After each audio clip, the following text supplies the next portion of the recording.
ইরানের বিরুদ্ধে ইসরায়েল যুক্তরাষ্ট্রের অতর্কিত হামলা বৃহস্পতিবার ৫ মার্চ পর্যন্ত ৬ষ্ঠ দিন গড়ছে।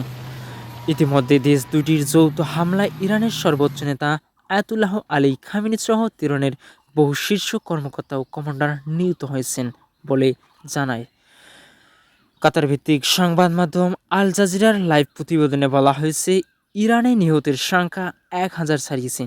বুধবার ৪ মার্চ হোয়াইট হাউসের প্রেস সেক্রেটারি ক্যারোলিন লেভিট দাবি করেছেন, যুক্তরাষ্ট্র ইতিমধ্যে ইরানের ২০টিরও বেশি জাহাজ ডুবিয়ে দিয়েছেন।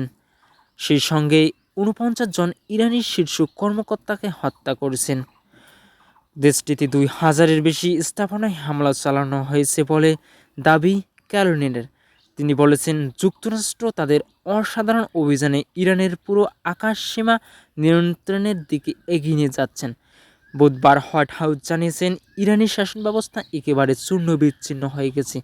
এছাড়া মার্কিন প্রেসিডেন্ট ডোনাল্ড ট্রাম্প বলেছেন, আমরা যুদ্ধক্ষেত্রে অনেক ভালো করছি। এদিকে সর্বশেষ রিপোর্টে বলা হয়েছে, ইরানের বিরুদ্ধে লড়তে যোগ দিয়েছেন মার্কিন মদতপুষ্ট কুর্দি যোদ্ধারা। ইতিমধ্যে কুর্দি যোদ্ধারা ইরানের সীমান্ত অতিক্রম করছেন।